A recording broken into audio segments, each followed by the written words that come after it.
Me dicen si ahora sí se escucha. Gustavo, ¿me escuchas? Sí. Diego, no, esperemos un segundo. Ahora, Diego,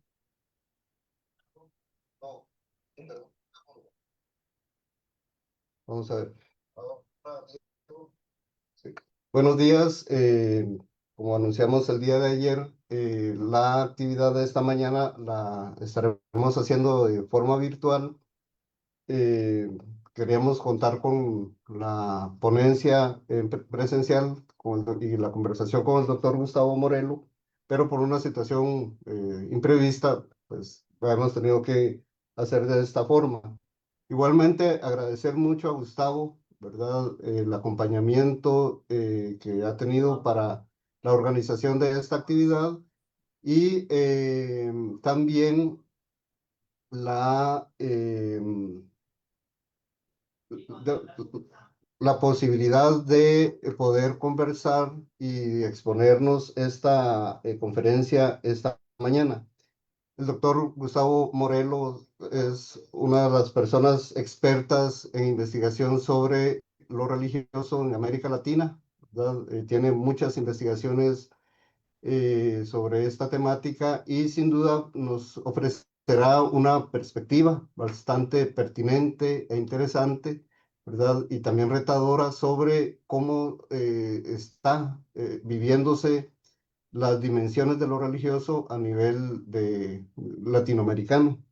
Entonces, Gustavo, muchísimas gracias, ¿verdad? Aunque sea de esta forma virtual, aunque como siempre con el cariño y el deseo de que pudieras acompañarnos presencialmente, pero bueno, ya se logrará en otro momento. Y muchísimas gracias también por la ponencia que nos presentarás esta mañana. Gracias a ustedes, Juan Manuel, por la invitación. Lamento muchísimo no poder estar allí acompañándolos presencialmente. Hubiese sido mi primera visita a Costa Rica, así con mucha ilusión de hacerlo, pero bueno, ya veremos cuando toca. Em, Como hay dos organizaciones involucradas, el Observatorio y la Escuela Ecuménica. Quisiera empezar aclarando un poco mi posición en el campo de estudios, ¿no?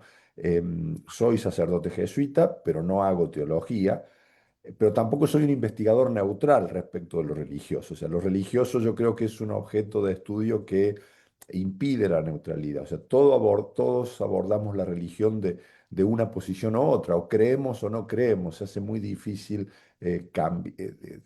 abordar lo religioso sin esa toma de posición. Pero bueno, como sociólogo, abordo la religión como un hecho social. Es una actividad humana en un contexto, en una cultura, en una determinada sociedad. Y dentro de la subdisciplina de la sociología de la religión, a mí lo que me interesa, mi objeto de estudio, son las prácticas de los sujetos. La sociología tiene fronteras muy porosas con la antropología, con la psicología, con la historia, pero también tiene una especificidad que la distingue y la limita, como en todos los casos, ¿no? La sociología mira a la religión y a la realidad en general como una construcción social. La parte humana de la religión es producto de una sociedad concreta, de una determinada organización social. La sociología entiende lo religioso como una red de relaciones que configuran ese hecho social. ¿Y qué implica afirmar que lo religioso es un hecho social?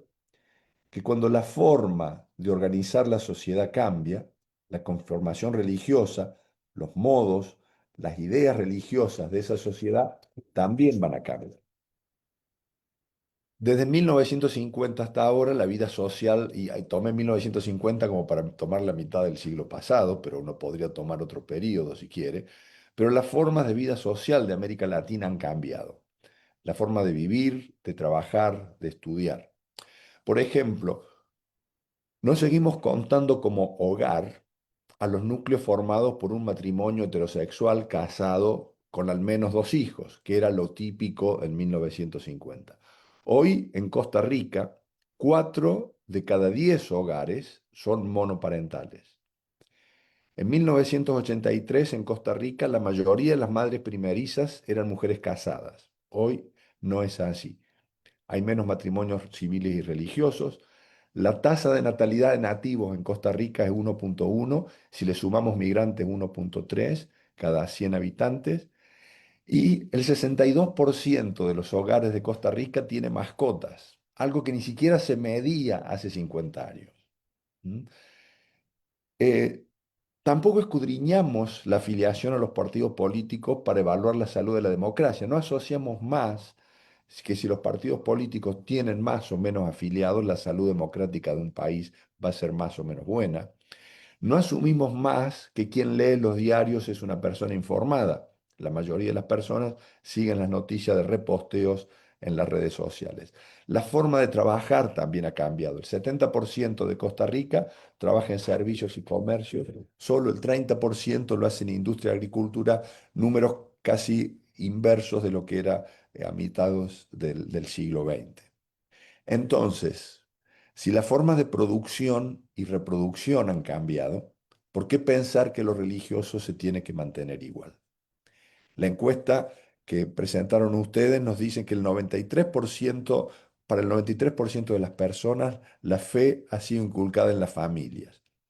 ¿Qué pasará con estos niños, de estos nuevos hogares, de estos hogares, 4 de cada 10 chicos de hogares monoparentales, donde la mamá primeriza no necesariamente forma parte de un núcleo familiar? ¿Qué pasará cuando esos niños se hagan adultos, digamos? ¿Qué va a cambiar con eso? ¿Qué pasará con estos hogares donde la cabeza del hogar es la mujer? Pregunto esto porque ni el catolicismo ni el evangelismo, según la encuesta, responde bien a las expectativas de las mujeres menores de 50 años. Si bien las mujeres mayores van a la iglesia, las jóvenes lo hacen mucho menos. ¿Cómo se va a institucionalizar lo religioso ahora que ahora se transmite dentro del hogar cuando esa proporción cambie, cuando la persona que transmita la fe lo haga de otra manera distinta?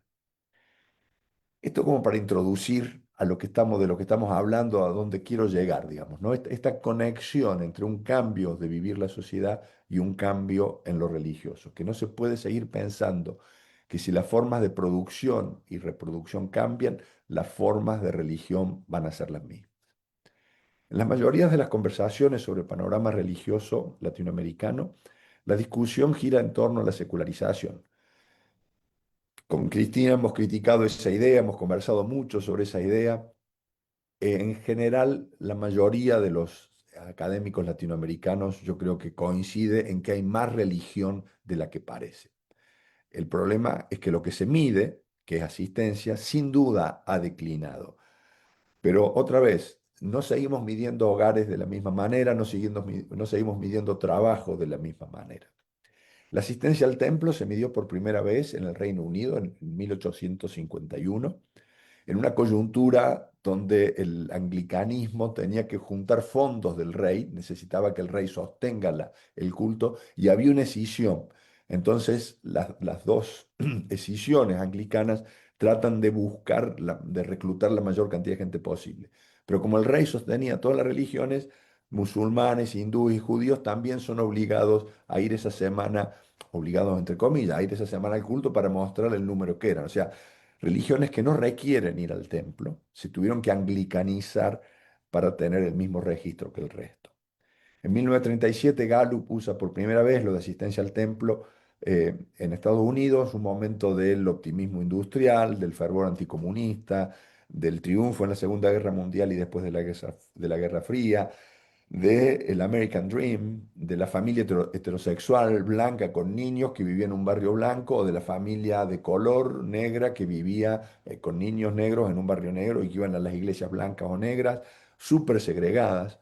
Eh, un trabajo vinculado a la industria y un sentido fuerte de comunidad y nación. La encuesta nos dice que en el 24, un 34% de los católicos y un 92% de los pentecostales asisten semanalmente al templo. Sin duda una baja para el catolicismo en Costa Rica. Pero esto significa una baja en la práctica religiosa. Yo lo dudo. En primer lugar, porque en general el pentecostalismo significa más religiosidad que antes. En los círculos latinoamericanos, cada vez que aparecen pentecostales, hay más intensidad de práctica religiosa. Mi pregunta aquí tal vez es, ¿Qué pasa con otras organizaciones sociales?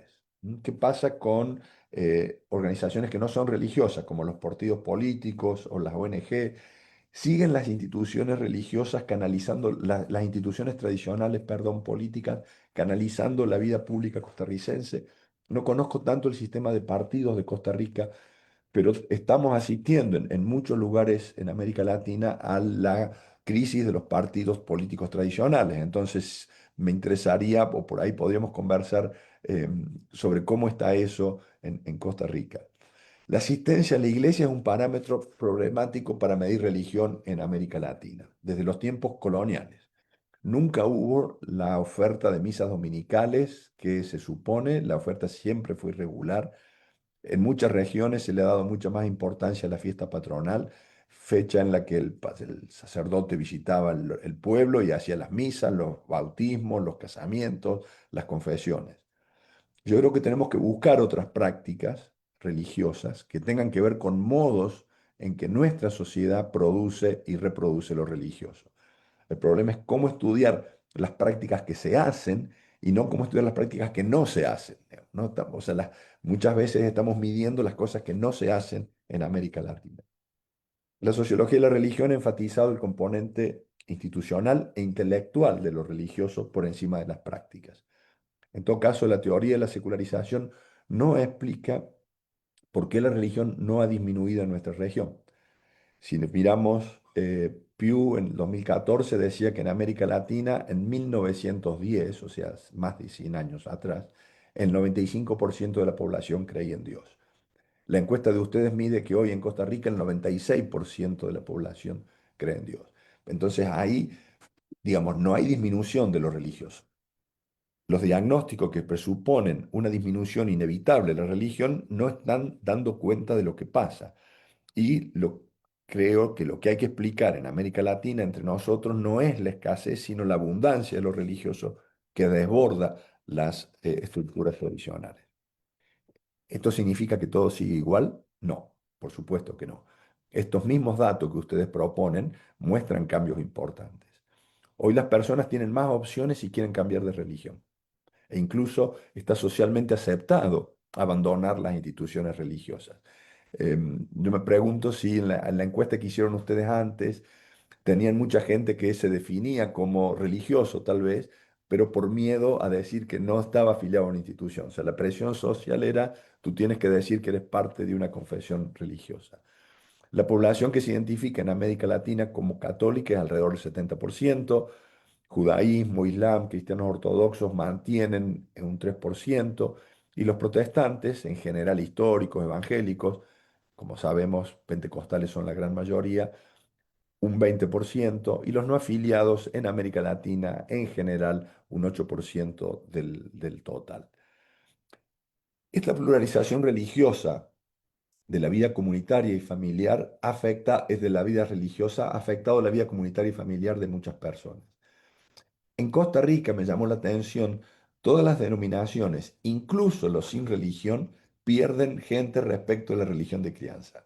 O sea, hay un 30% de la población que afecta a católicos, pentecostales y no afiliados, que ha cambiado de religión respecto de la familia de origen.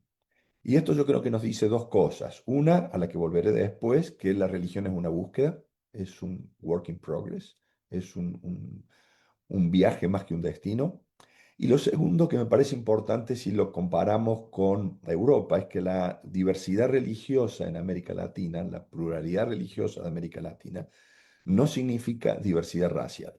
Y esto yo creo que es importante porque por lo menos a mí me da la impresión de que cuando los autores europeos hablan de diversidad religiosa, lo están usando como un proxy para diversidad racial, digamos, ¿no? Están hablando de otras etnias, migrantes de otros grupos, y esto no sería el caso en América Latina. No digo que no haya migrantes, y Costa Rica es una sociedad que ha recibido mucha migración.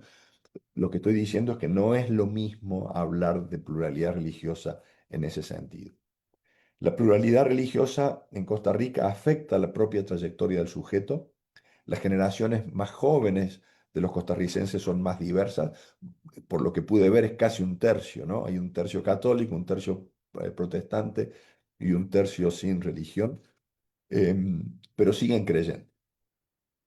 Em, en el Cono Sur vimos que muchos pasan por diversas etapas eh, en esto de las los tránsitos religiosos, o sea, de la no afiliación a la práctica activa, de la confesión a la desafiliación, del catolicismo al pentecostalismo, del mormonismo al catolicismo, del budismo a las nuevas espiritualidades. Me pregunto si hay detrás de esta alta creencia en Costa Rica con, yo llamaría mediana institucionalización, algo de eso, ¿no? De que hay gente en búsqueda de una comunidad religiosa. O sea, tenemos un alto número de creyentes, 96%, una participación en comunidades más pequeñas, un 30, 40%, pero otra vez, inclusive gente que deja los grupos de no afiliados. Entonces me pregunto si ahí no hay, estos números no nos están diciendo de una búsqueda de comunidad religiosa. Em, el caso es que creo que la pluralización religiosa y la diversidad en la propia experiencia hace que las personas busquen y encuentren fuentes de sentido para interpretar lo que les sucede en la vida cotidiana en otras fuentes que no sean estrictamente las religiones tradicionales. Y acá un dato que a mí me ha llamado la atención respecto de la sociedad costarricense, que es lo cosmopolita que es.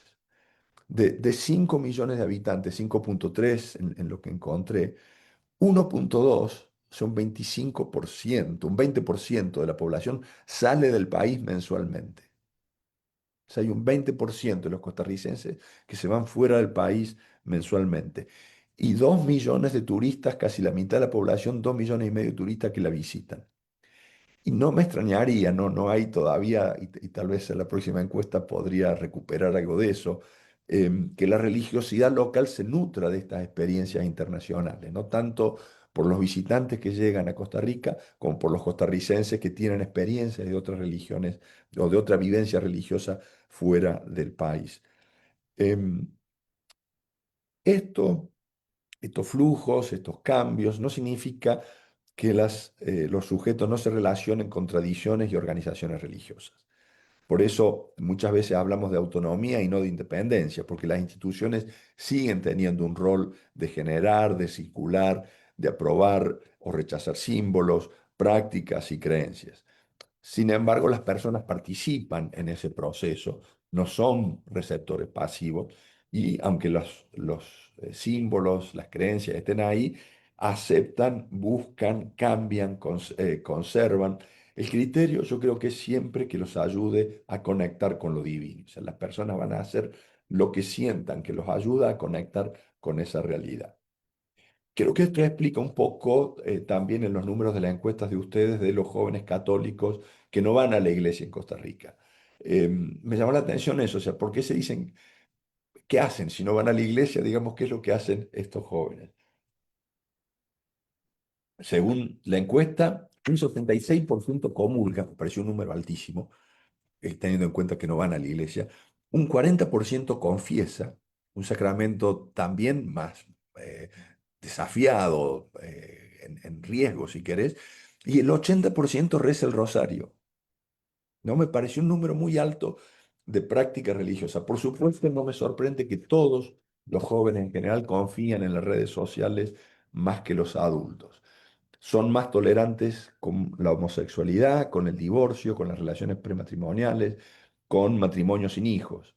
Están también más abiertos a la fe para comprender la realidad. Quieren estudiar religión en la escuela pública, pero no toleran la enseñanza confesional. En la vida política prefieren la separación de iglesia y Estado, pero no se deslumbran por la separación de los candidatos, ni se deslumbran, perdón, por la religiosidad de los candidatos, pero sí aceptan los símbolos religiosos en los espacios públicos. Entonces, me parece que hay en esa generación de jóvenes costarricenses, hay un cambio, se está cuajando, digamos, una nueva forma de vivir la religiosidad que tiene que ver con esta apertura a lo religioso, una distancia sana de las religiones tradicionales, de las iglesias tradicionales, pero no un rechazo a lo religioso en general. Otro dato interesante ahí de la encuesta es que a más educación, más catolicismo. ¿no? Entonces, ¿qué va a pasar si estos jóvenes van o no a la universidad, digamos, ¿no? Si la educación universitaria permite ese debate ahí. Para explorar esa tensión, esto de apertura simultánea a lo religioso y a lo secular, es que yo estudio esto de las prácticas religiosas, esto de qué hace la gente cuando hace religión. En una investigación que hicimos en Córdoba, en Lima y Montevideo, la empezamos a hacer hace ya 10 años, em, hemos explorado estos aspectos de lo que las personas consideran religioso en sus vidas, haciendo visibles la práctica religiosa latinoamericana y prácticas que no siempre han quedado en evidencia cuando aplicamos categorías científicas de otros lados, ¿no? Lo que nos llamó la atención desde el principio fue la actitud de las personas a la entrevista que proponíamos.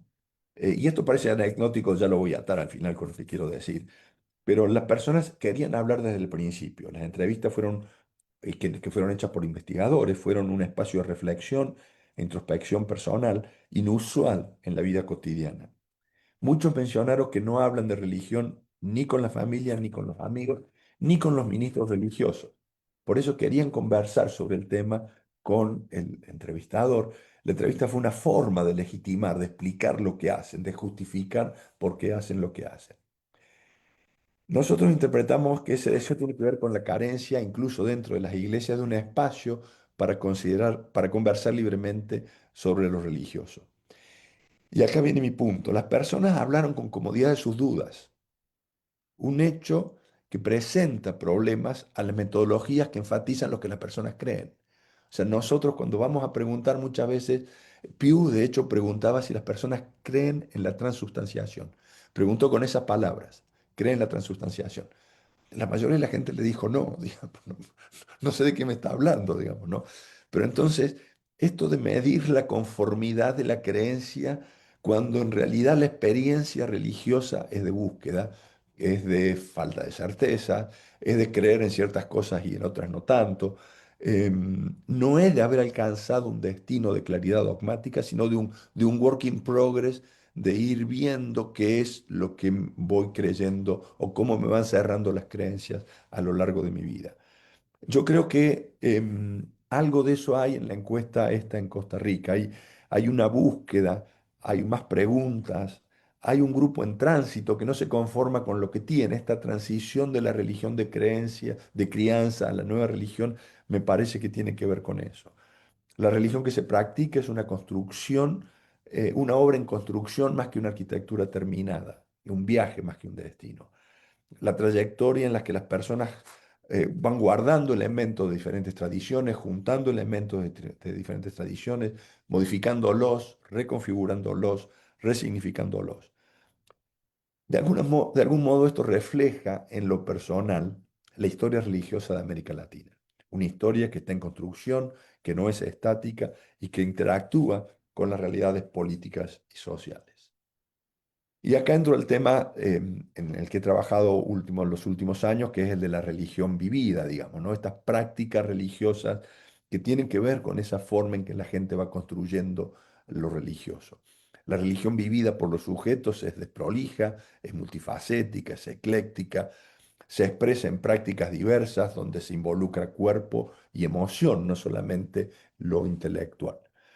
En la encuesta esta del 2025 tenemos que hacen oración el 75% de los católicos y el 95% de los protestantes, que van al culto con frecuencia, no semanal, pero con frecuencia, 48% de los católicos, 87% de los protestantes.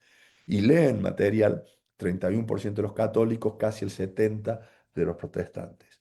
Cadenas en redes sociales, 20% para los católicos, 60% para los protestantes. Visitar a lugares especiales y hacer ayunos, más o menos un 10-15% para los católicos y alrededor del 50% de los pentecostales lo ha hecho en algún momento de su vida en Costa Rica. En nuestro trabajo cualitativo, también en el sur, aparecieron estas prácticas religiosas similares, ¿no? Muchas tienen que ver con prácticas tradicionales, como aparecen aquí, rezar el rosario, la lectura del devocional, pero a veces, aunque sean prácticas tradicionales, suceden en ámbitos que no son los tradicionales. Yo me pregunto si ese 80% de los jóvenes católicos que rezan el rosario, pero que no van a la iglesia, lo tienen que rezar en algún lado, digamos, ¿no? Entonces, lo rezan en espacios públicos, lo rezan en el metro, lo rezan en el bus, cuando están en la universidad. ¿Dónde aparece ese rezo, ¿no? Em, la distinción entre lo público y lo privado me parece que en nuestras sociedades se hace cada vez más borrosa y menos útil. Varias personas, igual que en el caso de ustedes, en nuestro caso mencionaron las prácticas, asistir a prácticas comunitarias con una frecuencia más bien mensual que semanal. El voluntariado aparece en el caso del Cono Sur y en el caso de Costa Rica como una práctica religiosa, algo que en general otras encuestas no miden, ustedes sí lo midieron, y a veces se van incluyendo en algunas encuestas en nuestro medio prácticas de terapias alternativas, ¿no? Constelaciones familiares, el Reiki, terapia psicológica o inclusive el ejercicio físico como parte de rutinas espirituales. En muchos casos aparece, y tal vez esto sea una práctica en Costa Rica, la naturaleza, el contacto con la naturaleza como em, contacto espiritual. A nosotros nos llamó la atención que en América Latina, en el sur, en el cono sur, la práctica de medio de contacto con la naturaleza era de clase media alta. Los sectores pobres de Montevideo, Córdoba y Lima no tienen acceso a la naturaleza. Algo que no pasó con el trabajo que hizo, que acompañó Cristina con René en México sobre la religiosidad bisagra, donde en muchos casos ustedes, a las personas pobres, no consiguen la religión dentro de la casa. La religión es algo que pasa en el medio ambiente, afuera, ¿no? En lo rural, en el espacio. Estaría interesante ver ahí qué pasa en Costa Rica, em, pensándolo sobre todo con lo que decíamos antes del turismo de lo internacional, donde Costa Rica se ha posicionado como un lugar de paraíso natural, cómo afecta eso la religiosidad que se va viviendo ahí, ¿no? Em, la práctica religiosa, dijimos, involucra cuerpos y emociones. Nosotros encontramos, al igual que ustedes, que los participantes describen experiencias espirituales sensorialmente, escuchan, tocan, huelen, involucran sentimientos. Hay felicidad, tristeza, ansiedad, seguridad, miedo, bronca, cuando narran la experiencia religiosa. Lo material, las cosas y los lugares son los vehículos por los que las personas expresan lo vivido, habitan lo divino. Estudiar la práctica religiosa latinoamericana es indagar en el uso que las personas hacen de los objetos y de los espacios a los que les confieren un significado religioso. Por eso nosotros pedimos que trajeran fotos para ver en qué están haciendo. Y los objetos traídos fueron muy variados, desde las cosas esperables, imágenes y Biblias, hasta cordones umbilicales, plantas, computadoras. Esto también nos permite especular esto que decía recién, que la diferencia entre lo sagrado y lo profano no es tan taxativa, tan exterior, con límites tan estrictos en la vida cotidiana de América Latina. A nosotros, apartar la vista de la religión organizada nos permitió ver lo que pasa en la cotidianeidad de los sujetos. Prestamos atención a lo que las personas hacen para conectarse con lo suprahumano.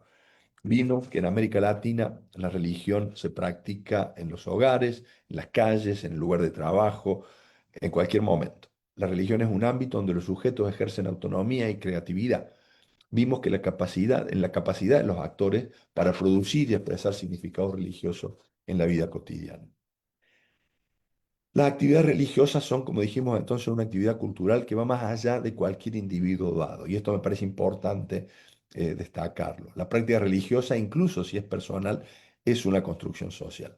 Sucede en un entorno cultural. Las personas expresan sus creencias a través de prácticas inspiradas por diversas fuentes que no son solo religiosas.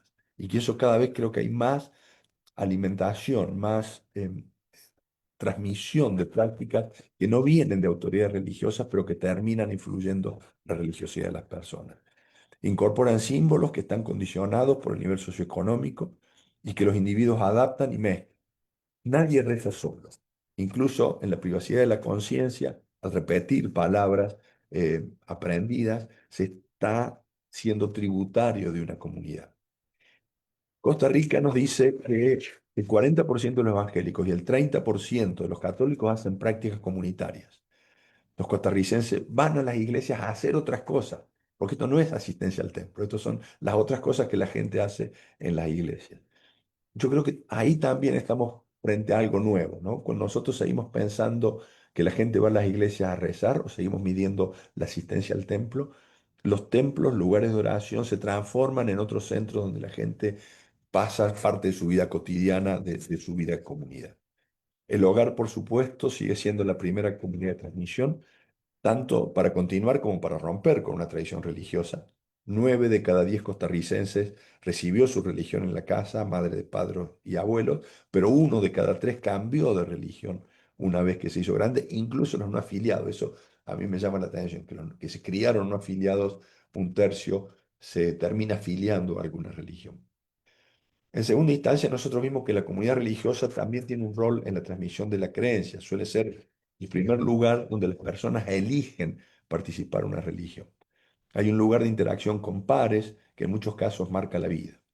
En el caso nuestro, algunos de los objetos que nos trajeron las personas tenían que ver con fotos de grupos juveniles, tipos de recuerdos del escautismo, el primer campamento que hicieron, pero una experiencia positiva de experiencia religiosa en esa comunidad. Pero también es cierto que muchos nos hablaron de que esas experiencias religiosas en comunidad fueron eh, las que rompieron con lo religioso, ¿no? Por haber experimentado una cierta forma de religiosidad en esas primeras comunidades, terminaron rompiendo con lo religioso. Em, la religión, para bien y para mal, es una experiencia comunitaria, digamos, ¿no? O sea, inclusive para los que abandonan lo religioso, muchas veces la comunidad ha sido una piedra de escándalo, digamos, ha sido algo que ha lastimado esa pertenencia. Que la práctica religiosa sea social implica también que hay disputa de poder, que los actores están en un campo ocupando posiciones distintas. Es interesante hoy en Costa Rica, 40% de los católicos y más del 60% de los pentecostales dice que en su iglesia el poder está en manos de hombres y de mujeres por igual. Pero las mujeres jóvenes no lo ven así, ¿no? Cuando la encuesta que tienen ustedes, las mujeres jóvenes no se sienten incluidas en este punto. Y esto me parece que va a ser un motivo de negociación. O sea, si por un lado las comunidades dicen, eh, hay balance en la transmisión de poder, pero las mujeres jóvenes experimentan que no es lo que quieren, va a ser una nueva negociación. En algún momento va a haber una... Es una negociación que no está concluida, digamos así, ¿no? Que va cambiando cuando cambian las generaciones. El tercer medio de transmisión de la fe ha sido el mundo digital. Nosotros lo encontramos en el Cono Sur, ustedes también aquí. En Costa Rica, casi 1 de cada 2 personas comparte mensajes religiosos en las redes con cierta frecuencia. Aquí agrupo lo que ustedes tienen como mucho, algo o poco, pero me pareció notable eso que la mitad de la población comparte, aunque sea pocas veces, pero comparte por lo menos algún mensaje religioso, ¿no? ¿Qué pasa con la religión creída, digamos? ¿No? Esta es la religión practicada. ¿En qué religión se cree? Si las sociedades europeas han funcionado en un marco inmanente, como si Dios no existiera, lo que vemos, yo creo, en América Latina es un marco trascendente. O sea, el mundo empírico y el mundo supraempírico es el mismo. Hay uno solo, hay una sola historia. Todo puede ser divino y la conexión con la realidad, con la divinidad puede ocurrir en cualquier tiempo y espacio. Y no siempre para bien, y esto también me parece importante incorporarlo. La creencia en espíritus malos, ustedes preguntaron sobre la guerra espiritual, eh, interfiere en la vida cotidiana, también está presente. Y esto más allá de clases sociales, ciudades, confesiones, sexos y edades. ¿No? Creer en un mundo espiritual no significa creer en un mundo espiritual que siempre es bueno. Hay malos espíritus, hay malas presencias que aparecen y que influyen en la vida cotidiana. Em, nosotros, la encuesta que hicimos nosotros, no en la encuesta, perdón, las entrevistas que hicimos nosotros, nos apareció mucho lo de la diferenciación entre reencarnación, resurrección y la creencia en la vida después de la muerte, que me parece importante mencionarlo porque suele ser un tema que en las encuestas anglosajonas es importante y no nos pareció que fuese un tema para las encuestas para los creyentes latinoamericanos, digamos, ¿no? Em, el- no hay como esa cosa taxativa de... No es que la religión asegure el más allá, me parece. Yo ahí no sé qué han encontrado ustedes, si tienen algunos datos por ahí que no están analizados, pero me interesaría conversar sobre eso. En todo caso, yo creo que eh, en el caso de las encuestas, de las preguntas que hicimos en el sur, el buen creyente no es el que cree en las cosas que las iglesias dicen, sino más bien no es acerca de creencias, sino de práctica. El buen creyente es el que hace las cosas bien. El buen creyente es eh, el que es una buena persona. Y algo de eso hay en la mayoría costarricense. El 90% dice que no votaría un político corrupto de su misma religión. O sea, no es que sea un buen creyente, aunque diga que es un buen creyente, ¿no? Es la práctica de su deber cívico lo que va a hacer que lo votemos o no. Me parece que en eso hay también una diferencia respecto de las encuestas anglosajonas, donde aquí en Estados Unidos, por ejemplo, la confesión del político es muy importante, aunque después la práctica no sea tan relevante, digamos, ¿no? Yo creo que aquí en América Latina la cosa no pasa por ese lado. Como para ir cerrando un poco la propuesta teórica que quiero hacerles como para conversarlo, y hace un tiempo que lo vengo hablando, es lo de modernidad encantada, digamos, ¿no? O sea, así como empezamos discutiendo secularización, creo que necesitamos otros paradigmas para entender estos datos que estamos viendo en América Latina, en el caso del Cono Sur más cualitativamente, en el caso de ustedes con datos más duros. ¿Qué nos dice esta práctica religiosa latinoamericana de la sociedad en la que vivimos? Yo creo que una cosa primera es que en la modernidad concreta de América Latina hay espacios para la relación con lo divino en la vida cotidiana, que la religión es una conexión de la religión de lo humano con lo suprahumano. Y para nombrar esa conexión, esa particular articulación en América Latina, yo propongo esta categoría de modernidad encantada. Puede ser un oxímoron en sociedades occidentales, pero yo creo que la idea de modernidad encantada nos ayuda a descubrir características de la sociedad latinoamericana que no vemos si seguimos usando herramientas que no son idóneas. Y teniendo en cuenta tal vez la diversidad histórico-social de América Latina, tal vez sea más adecuado hablar de modernidades encantadas en plural, donde cada sociedad ha ido articulando esto de manera distinta. Por encantamiento quiero hacer referencia a algo que ha sido ocultado por las teorías de secularización. Hay religiosidad fuera de las religiones. Cuando hablamos con teoría de secularización, en general se empieza a hablar de magia, de supersticiones, de sectas, como si esas cosas no fueran la religión con la que el investigador dialoga. Y me parece que esto de encantamiento abre ese espacio y le otorga a estas otras realidades una entidad epistemológica, digamos, que necesitamos nosotros reconocer. El concepto de encantamiento también hace referencia eh, a esas cosas que a veces se etiquetan como espiritualidad, como neoespiritualidades. El hecho de que para muchas personas hay fuerzas más allá del ámbito humano, buenas y malas, pero que se experimentan en la vida cotidiana, ¿no? Cuando hablamos de vibraciones, de el destino, no sé, esas cosas que no sabemos cómo nombrar, yo creo que podrían entrar en esto de encantamiento, ¿no? Creo que religión, supraempírico, trascendencia, tal vez no lo hacen adecuadamente porque la experimentación, otra vez desde la práctica, el sujeto no se experimenta como algo supraempírico, se interviene en mi vida cotidiana, no es algo que pasa fuera de la vida que yo tengo, no es trascendente como si no tuviera que ver con esta vida. La conexión con los muertos, por ejemplo, la cantidad de gente que experimenta mensajes y no que sea apariciones, pero digo a través de sueños, de cosas que pasan, que entienden, que leen como un mensaje de los muertos, trascendencia, inmanencia, me parece que no explican bien eso. Religión no termina de incorporar la idea de religión no termina de incorporar lo que pasa fuera de las instituciones, ¿no? La relación no es supraempírica porque La relación es empírica, se ve, se escucha, se toca, se huele. Esa idea de límites infranqueables yo creo que no está presente, no nos ayuda a entender América Latina.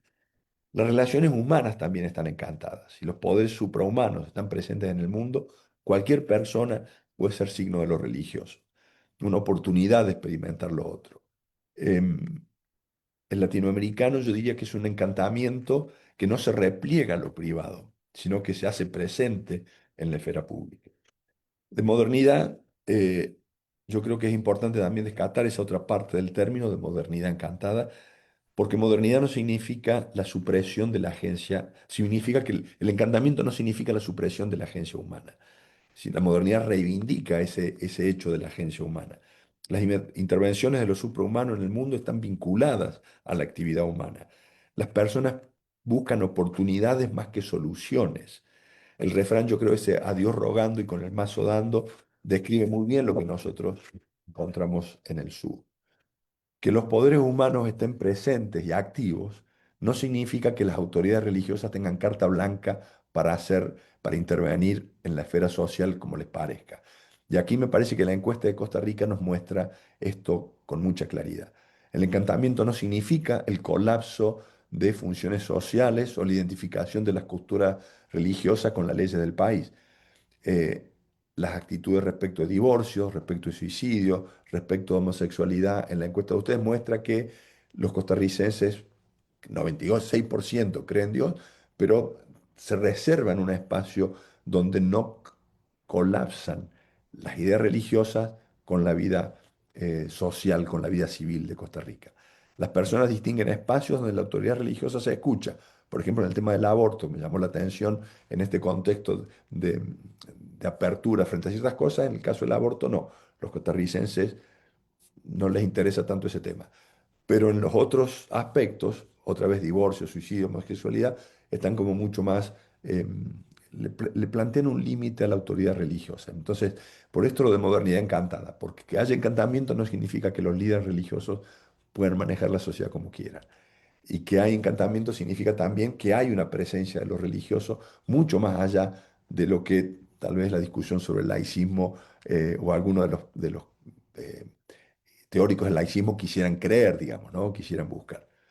En conclusión, em, como para cerrar esta intervención que se ha hecho mucho más larga de lo que pensé, em, ¿qué es lo que va a pasar o cómo vamos a ver esto del cambio religioso y el cambio social? Yo creo que un cambio va a venir por esto que estamos viendo en todos los países de Occidente, menos nacimiento y más migración. Yo creo que hay nuestras formas religiosas se van a hacer más cosmopolitas, se van a abrir a esta mezcla que no es nuevo en las religiones, que nos puede llamar la atención a nosotros, pero que va a haber más crecimiento por migración que por nacimiento. Y esto va a cambiar la forma en la que la gente practique em, esta mixtura de prácticas y de creencias que dan sentido y estructuran, yo no sé si ya no nos convendría empezar a hablar más de orientación que de identidad, ¿no? O una identificación abierta que incorpora, que experimenta.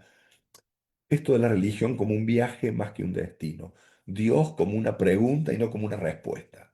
Yo creo que acá hay algo también, y pensando en la gente de la escuela ecuménica que está escuchando, que nos plantea algo a las religiones, digamos, ¿no? Que a veces las religiones vamos con una respuesta, pero que no escuchamos la pregunta que la gente se hace, ¿no? Y me parece que la sociología nos está mostrando que la religión latinoamericana es más sobre preguntas que sobre respuestas. Eh, una cosa que me parece importante y que ustedes lo destacan en la encuesta, no afiliación no significa no creyente, ¿no? La no afiliación no es no creencia, pero puede ser un recorrido hacia allí, ¿no? Hay que ver qué pasa más en el futuro, pero podría llegar a ser que en ese viaje, en esa transición, una escala previa al ateísmo sería la no afiliación.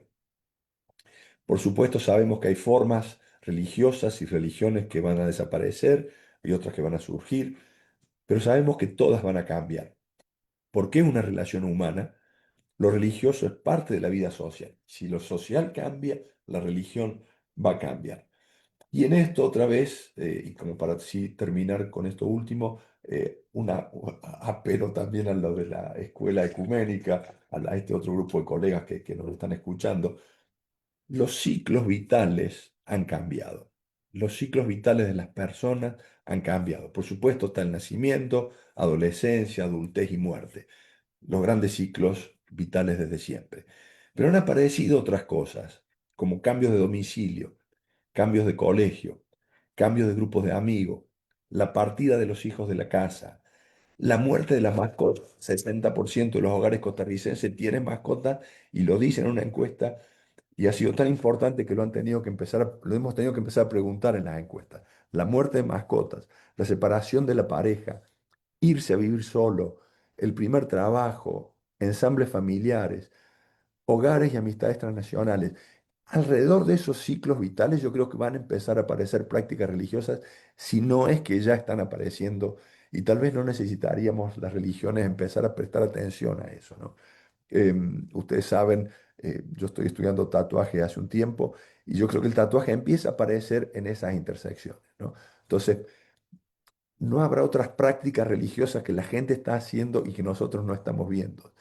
Y a las instituciones religiosas, ¿no sería hora de pensar en actualizar sacramentales, en ver, no sé, oraciones o prácticas que se puedan hacer en esos momentos, en esas intersecciones que la vida moderna nos ha traído y que nosotros no habíamos tenido en cuenta antes?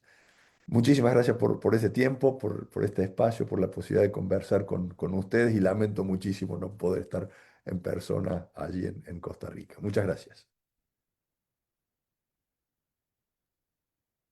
Muy bien, Gustavo. Muchísimas gracias por esta brillante presentación, ¿verdad? Y sin duda me hace pensar muchas cosas, no solo sobre la encuesta, sino sobre trayectorias que hemos tenido de trabajo aquí en la escuela, el título mismo de este seminario, ¿verdad? Sociedades en Cambio, América Latina, Ujú, Sociedades en Cambio, y los retos a las religiones y a las teologías, que de alguna manera ayer recordábamos que el proceso inició con ese propósito, ¿verdad? De decir, bueno, está cambiando la sociedad, está cambiando la cultura, qué es lo que vemos en el ámbito de lo religioso y lo teológico. De hecho, ayer repensando la trayectoria de los seminarios, ¿verdad? El primero fue un encuentro muy cercano con teólogos, el segundo fue con cientistas sociales, ¿verdad?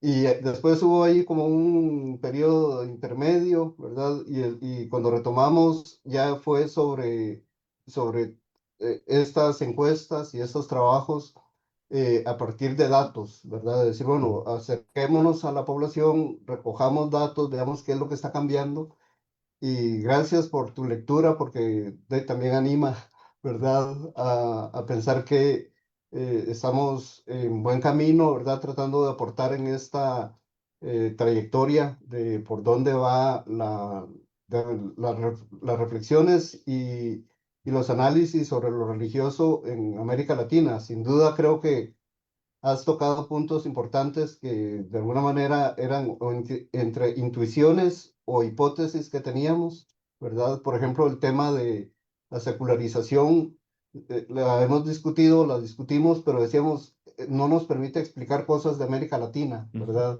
ujú, Eh, Tuvimos, sobre todo los primeros dos encuentros, eran trabajos con grupos europeos, ¿verdad? Y era esa visión de decir, bueno, aquí no vemos una tendencia al ateísmo, pero sí estamos viendo que las cosas se están diversificando, por ejemplo, ¿verdad? Entonces, cómo la diversificación también es una lectura que había que ujú, incorporar y creo que esto de la modernidad encantada, sin duda es un parámetro que permite acercarnos a entender mucho de nosotros, ¿verdad? De nuestra vida cultural, social y religiosa, y también, por lo tanto, teológica en América Latina, porque de hecho nosotros entendemos lo teológico como eso, como los discursos, ¿verdad? No necesariamente el discurso institucional oficial, ujú, ujú, ¿verdad? Teología tradicional, sino también las imágenes que las personas se construyen sobre Dios, sobre las divinidades, sobre las relaciones y eso también es importante estudiarlo y analizarlo desde la academia. Eh, Técnicamente tuve una dificultad, entonces estaba intentando decirle a las personas que nos siguen si pueden hacer preguntas por escrito, obviamente, ¿verdad? Pero no logro invitarles. Si me están escuchando, ¿verdad? Y quieren hacer preguntas, creo que la pueden hacer en la página nuestra del observatorio o en la página de la Escuela Ecuménica, que también está retransmitiendo para que pueda incorporar también preguntas, ¿verdad? Pero por el momento, mi primera reacción es esta, ¿verdad? Agradecerte mucho la lectura, ¿verdad? Tus aportes y sobre todo ese contraste de entender qué es lo que está pasando en Costa Rica, lo que nosotros hemos intentado empezar a dibujar de Costa Ujú, Rica y cómo Costa Rica, y siempre hemos tenido como el propósito de que no solo Costa Rica, sino la región centroamericana, que ayer Mónica decía, siempre es una región, ¿verdad? Que estamos aquí muchas veces entre, casi invisibles porque pasamos del norte al sur ujú. y también Centroamérica tiene una dinámica particular, ¿verdad? Muy influenciada por muchas de las cosas que has mencionado, que sin duda me resultan muy interesantes y retadoras para seguir pensando todo el tema de las migraciones. De hecho, esta encuesta está pensada solo para población costarricense para poder hacer la comparación, digamos, de origen, digamos, de formación en la niñez y las Ujú. transformaciones, pero sin duda, ¿verdad? Y la incorporación posiblemente más adelante o en otro momento de todo lo que tiene que ver con la población no nacional o no naturalizada incluso es importante, ¿verdad? Ujú. Porque también hay, tal vez es mínimo, pero hay mucho flujo de movimiento y eso sin duda genera también dinámicas para lo religioso que serán interesantes seguir eh, analizando, ¿verdad? Voy a intentar ver si hay Dale, comentarios. No sé, Cristina, si quisiera. Ujú, ujú. No, muchas gracias, Gustavo. Ha sido muy interesante escuchar esta lectura de los resultados de la encuesta, ofreciendo muchas claves interpretativas que conectan con las preocupaciones de investigación que hemos compartido ujú, y que en particular el trabajo inicial de religiosidad vivida puso sobre la mesa y que me parece, bueno, una forma de asomarnos a Costa Rica de una manera muy interesante e integrarla en una especie de diagnóstico regional, algo que me parece tremendamente valioso ujú. del esfuerzo que se está haciendo desde aquí para, digamos, instalar esta pieza de un rompecabezas que nos hace falta. Es decir, si queremos hablar sobre religiosidad latinoamericana, esa pieza costarricense nos estaba faltando.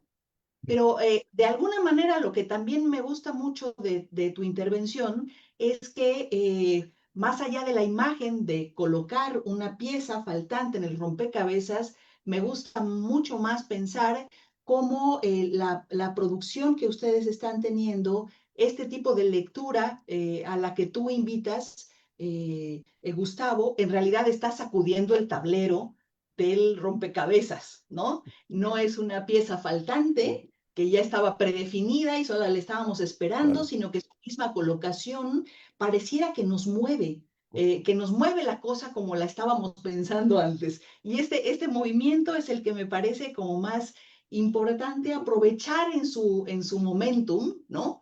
Y yo creo que viendo la encuesta, escuchando tu lectura, uno de los elementos, digamos, fundamentales por lo que este trabajo, esta documentación de la religiosidad, tal y como se está dando en Costa Rica, tiene capacidad de movernos, es justamente por la excepcionalidad costarricense en términos de la presencia de lo religioso y concretamente del catolicismo oficial en su estatuto legal, tal y como lo ha vivido a lo largo de 2 siglos esta sociedad, ¿no?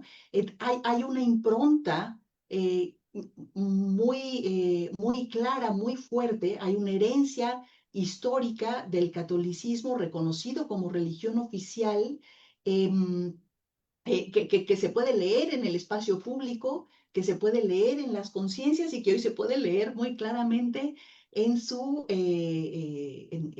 encuesta.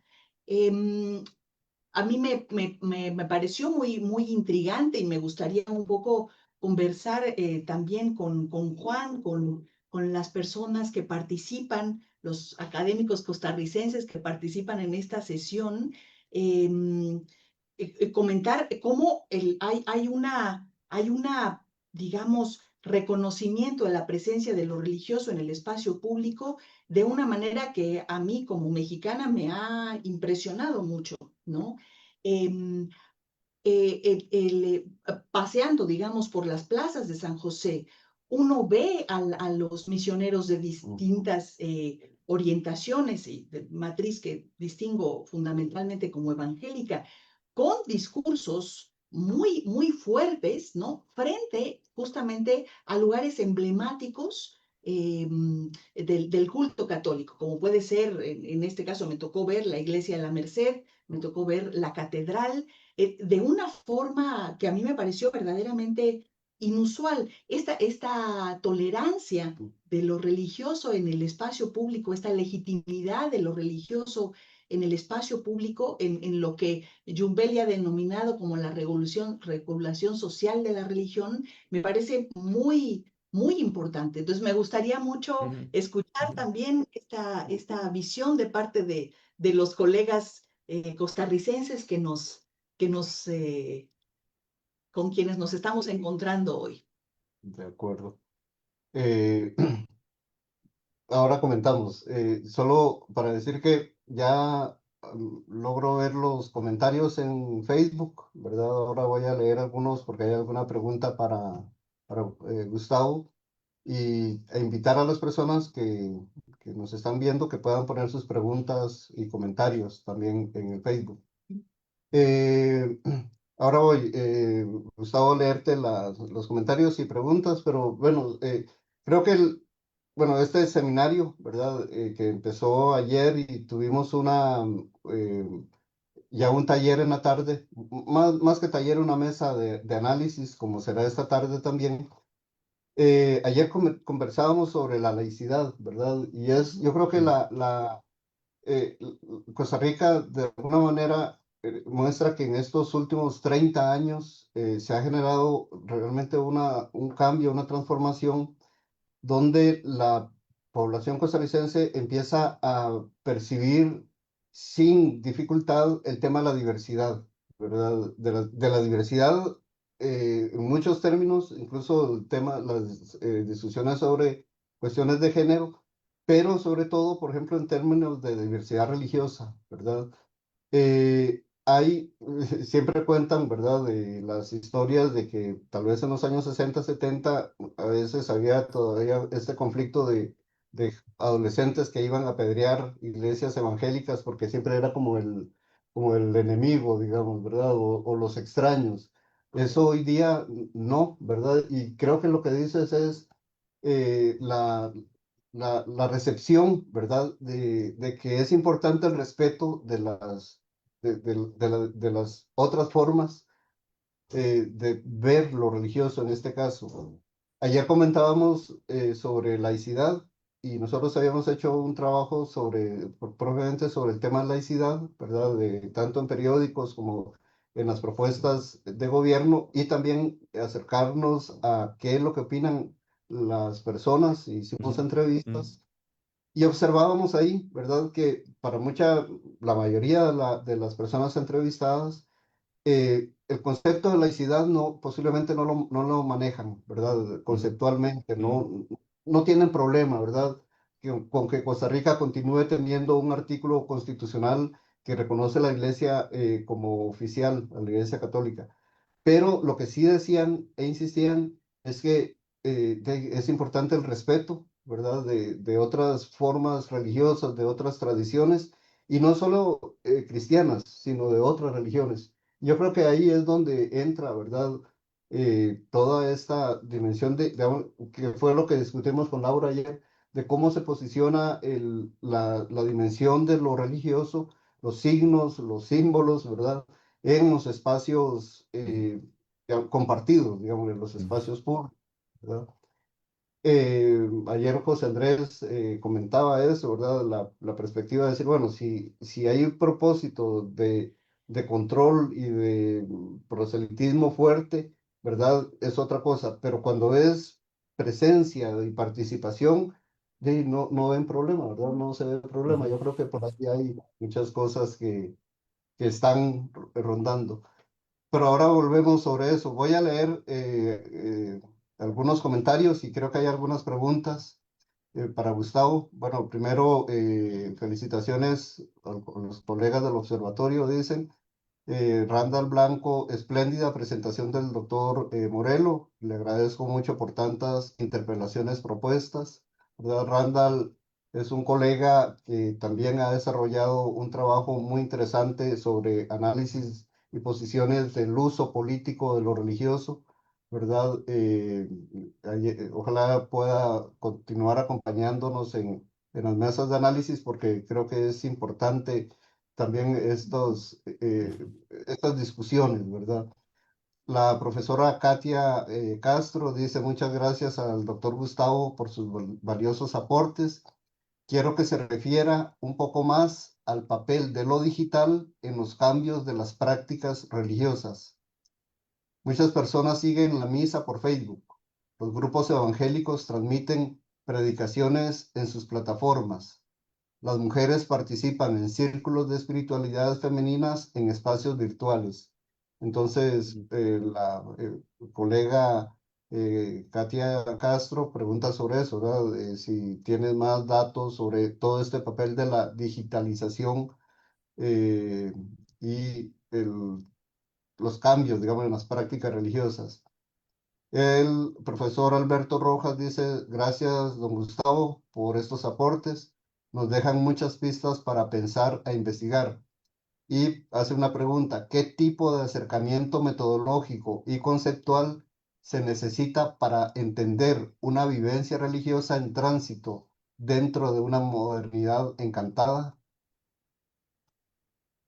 Son las preguntas que tenemos por ahora y de nuevo invito a que puedan, eh, lamentablemente Facebook nos limita con esa forma de participar, pero que pongan sus preguntas y Ujú. comentarios por escrito. Dale. Em, lo que preguntaba Katia respecto de lo digital, y eso yo no lo he trabajado más, conozco y trabajo un poco más. Lo digital ha sido Rolando Pérez, el colega de Perú, que ha trabajado más medios. Em, y, pero sí encuentro esto que ella menciona, o sea, nosotros encontramos gente, otra vez, 10 años atrás, cuando empezamos con esta encuesta, que empezaban a seleccionar su lugar de ida, o sea, no van al templo físico que tienen cerca de su casa, pero se conectan a una misa, en este caso era un limeño que encontraba su práctica en una iglesia evangélica en Sao Paulo, digamos, ¿no? Y que era un tipo de clase alta, entonces de vez en cuando podía viajar a San Pablo a participar en la iglesia, pero se hacía una conexión online ahí. Yo creo que está esta práctica, hay un espacio para esta práctica, si querés, tradicional, digitalizada. Hay una práctica de las iglesias, todas las iglesias tienen religiones online, digamos, ¿no? Tienen oferta de misas, tienen oferta de, de reuniones grupales, de juntadas virtuales. Está todo eso y de alguna manera dialogando con la religión tradicional. Y yo creo que hay todo otro mundo, es donde aparecen estos influencers, estos prosumidores, porque producen y consumen religión, fuera del control de las religiones. Y yo creo que acá sí le plantea a las religiones, eh, no sé si algo nuevo, pero le da un volumen a lo que eran los freelancers religiosos que no aparecían antes, digamos, ¿no? O sea, antes, no sé, 50, 60 años atrás, siempre hubo gente que hizo religión por su cuenta, el adivino, el brujo, el sanador, pero que necesitaba cierto prestigio social, o sea, alguien te lo recomendaba y llegabas ahí porque había cierta convalidación social. Hoy la oferta es infinita, ¿no? Y esto le plantea problemas a las religiones tradicionales, primero porque ya el poder dogmático no está tan claro. O sea, yo le puedo preguntar a la web que me digan algo y voy a encontrar a alguien que aprueba lo que yo quiero hacer, ponerme o no ponerme un tatuaje, hacer este viaje, esta práctica del ayuno o no ayuno. Eh, hay hay una diversificación de la autoridad religiosa que me parece que no teníamos antes. Esto no significa que no haya autoridad. Y acá el sociólogo en mí sale y cada vez que hay alguna cosa grupal, hay poder, hay autoridad, hay alguien que ejerce el poder. Entonces, que las redes sociales no sean gobernadas por las iglesias no significa que no son gobernadas, digamos, ¿no? Entonces, en esto me parece que no hay que ser ingenuo, digamos. También hay que ver cómo se ejerce el poder allí. Em, Respecto de medir esto de las religiones en tránsitos, un problema que hemos tenido ha sido, en algún momento intentamos medir, hacer estudios longitudinales, ¿no? O sea, la metodología clásica para medir el tránsito religioso en esta modernidad encantada sería poder tener un panel longitudinal, esto es, un grupo de gente, idealmente 100 personas en cada país latinoamericano, acá estamos tres países, 100 en México, 100 en Costa Rica, 100 en Argentina, y seguirlas durante 15 o 20 años y preguntarle qué es lo que van haciendo cada 5 años, repetir las mismas preguntas. Em, yo creo que esa sería la metodología ideal para ver estos procesos, este tránsito. Evidentemente, en América Latina no contamos con esos medios, tampoco hay tanto fuera de América Latina. Yo conozco solamente un trabajo de Michelle Dillon. Ella accedió a unas encuestas que se venían haciendo en Estados Unidos y las terminó. O sea, ella hizo como que habían hecho 40 o 50 años, ella toma esa población y la continúa. Ella busca lo religioso, las preguntas originales eran a exalumnos de un colegio anglicano en la zona de la Bay Area de San Francisco. Entonces, con muchas limitaciones, pero toma esta trayectoria religiosa. Nosotros no tenemos esto tanto para hacerlo, pero me parece que, por ejemplo, lo que están haciendo ustedes en Costa Rica y en México, digo, ¿no? De encuestas que se van repitiendo cíclicamente, con el tiempo que se pueda, pero que vamos haciendo las mismas encuestas, eh, eso ayuda a tener cierta cosa de comparación, de ver lo que va pasando.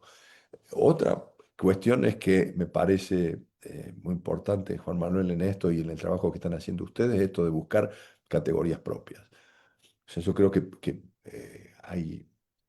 podemos, no sé, aspirar a la adultez de dejar los conceptos que no nos sirven, digamos, ¿no? Entonces, si secularización no explica, no explica. Lo tenemos que usar, por supuesto, para seguir hablando con los colegas donde la secularización tiene sentido, porque tampoco me parece que es explicarle a los europeos cómo hay religión en Europa. O sea, si no la ven, si no hay religión, no hay religión. No tiene mucho sentido, me parece, pelearnos por qué es lo que hay ahí o no, pero si no nos sirven a nosotros esas herramientas, esto de buscar otras herramientas no nos ayudaría. Pero yo creo que el tránsito se ve primero si uno, si uno escucha la entrevista. Y yo por eso conté esa anécdota. La entrevista le hicieron investigadores que eran como personas neutrales frente al participante religioso. Entonces el investigador no juzgaba si lo que el participante creía estaba bien o mal. Y eso yo creo que abrió a que la entrevista sea un planteo de dudas, digamos, ¿no? Donde, bueno, creo esto. Una anécdota que Cristina la ha escuchado, pero en algún momento nosotros empezamos preguntando la afiliación religiosa porque era una variable con la cual seleccionábamos la muestra. O sea, necesitábamos tantos católicos, tantos pentecostales. Y nos pasó que empezamos preguntando, nos dicen, soy católico, soy pentecostal, soy judío. Pero en el transcurso de la entrevista iban cambiando de posición. Bueno, más que católico me considero un anarquista religioso. Bueno, más que pentecostal, yo soy un cristiano en general. metodológicamente es terrible. Vos le decís, no, yo quiero que vos estés en esta casilla, digamos, necesito entrevistarte aquí. Pero aproximarnos a esto, ver este caso, yo creo que permite verificar esta dificultad para las identificaciones, digamos, ¿no? Me parece que también lo de identificarse religiosamente es una práctica, eh, entonces yo creo que también ahí eh, tenemos que ver cómo identificar. Por supuesto que necesitamos estas categorías para seguir investigando, digamos, ¿no? No podemos no tenerlas, pero cómo medir ese tránsito yo creo que sigue siendo un desafío. Cómo medir esa fluidez donde están las personas sigue siendo un desafío.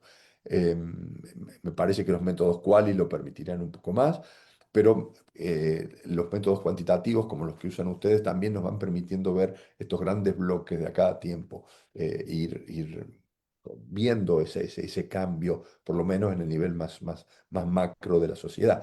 Tal vez ir combinando con los otros aspectos de la vida costarricense, digamos, ¿no? Esto de decir, bueno, ¿qué pasa con los partidos políticos de Costa Rica? En este escenario de laicidad de que estamos hablando, ¿dónde están los actores políticos? Porque eh, para usar un ejemplo argentino, pero el tango se baila de a dos, digamos, ¿no? Si hay laicidad y si las iglesias intervienen en la esfera pública es porque hay un partener en la esfera pública que quiere que las iglesias intervengan, digamos, ¿no? O sea, ahí me parece que también juntar esa otra información también está importante. Muchas gracias, Gustavo. No, parece un momentito para actualizar página. Ujú. De tener dos pantallas complica un poco, pero sobre todo porque se me pierde el cursor. Está. Bueno, no, no tenemos otras intervenciones en Facebook. Un momento para ver si en la escuela hicieron algo. Tengo que andar haciendo aquí de... Un momentito para ver si de casualidad...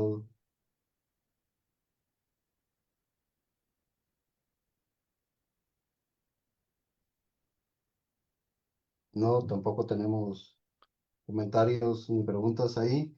Cristina, no sé si tienes alguna reacción o comentario más general. Si no, Ninguno. ninguno.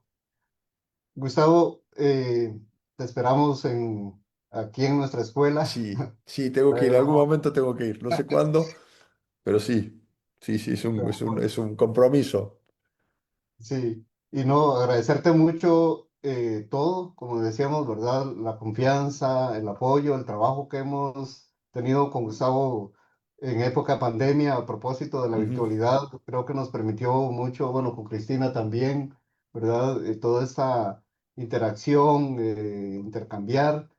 Y bueno, sin duda ha sido muy valioso escucharte y sobre todo tener esta retroalimentación y particularmente esas interpelaciones, ¿verdad? Como mencionaba el profesor Randall Blanco en su mensaje en Facebook, creo que nos deja no solo con motivaciones, sino también con preguntas para continuar Sí, discutiendo, debatiendo, ¿verdad? Y creo que eso es lo importante de estos espacios de que no se viene a presentar doctrinas, diríamos en términos religiosos, como decía un colega, ¿verdad? Sino venimos a eso, a construir y a buscar juntos, ¿verdad? Y sí. creo que esta dimensión de las preguntas es fundamental, ¿verdad? Y también para nosotros en el mundo de la academia, sin duda, saber preguntar, escuchar y preguntar, creo que son las actitudes fundamentales, ¿verdad? Para continuar en estos procesos. Entonces, te Y agradecemos mucho. Sí, no, adelante. no, yo les agradezco a ustedes mucho la invitación, esta oportunidad, y son preguntas y son hipótesis. Yo sí creo que, bueno, uno defiende, habla de esto, pero en realidad son hipótesis, digamos, ¿no? Y me parece, yo sí creo en esto de que los paradigmas cambian hasta que se prueban que hay algo mejor. Entonces, Ujú, modernidad encantada, religión vivida, funciona hasta que deja de funcionar. Me parece que no tenemos que... La cosa es explicar lo que pasa, y yo creo que en eso tenemos que ser como más fieles lo más posible a la realidad que estamos viendo, digamos, ¿no? Y la realidad lo que vemos es que hay prácticas religiosas que desbordan lo que teníamos pensado que era la religión, digamos, ¿no? Y yo creo que esto es importante dar cuenta de eso. En este momento, de acá a 50 años, el escenario puede cambiar y somos Ujú. finalmente europeos secularizados, pero por lo pronto lo que vemos es otra cosa, digamos, ¿no? Pero muchísimas Entonces, gracias por la invitación y la confianza y no, lamento mucho no poder estar allí con ustedes. no, pues muchas gracias y bueno, ojalá que luego podamos también como publicar o tener tu Perfecto. texto, ¿verdad? Sí, Creo que sería importante también para nosotros y estas dinámicas de seguir pensando y a partir de lo que vamos compartiendo. Entonces, muchísimas gracias a Gustavo, a Cristina también por acompañarnos y a las personas que se han conectado. Perdonen un poco la dificultad de esta mañana con las cuestiones técnicas, pero seguimos con esta tarea.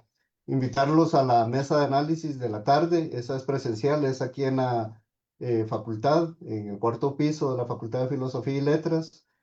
Hoy estaremos conversando, analizando un poco más en profundidad sobre el tema de las prácticas religiosas, lo que salió en la encuesta, los datos de la encuesta, ¿verdad? Y obviamente, pues, discutiéndolo en un marco más general, desde distintas perspectivas. Entonces, a las personas que puedan acompañarnos presencialmente, también cordialmente invitados e invitadas. Entonces, bueno, nos vemos más tarde y con esto voy a intentar cerrar la transmisión de Facebook. Un momentito, que esa también es otra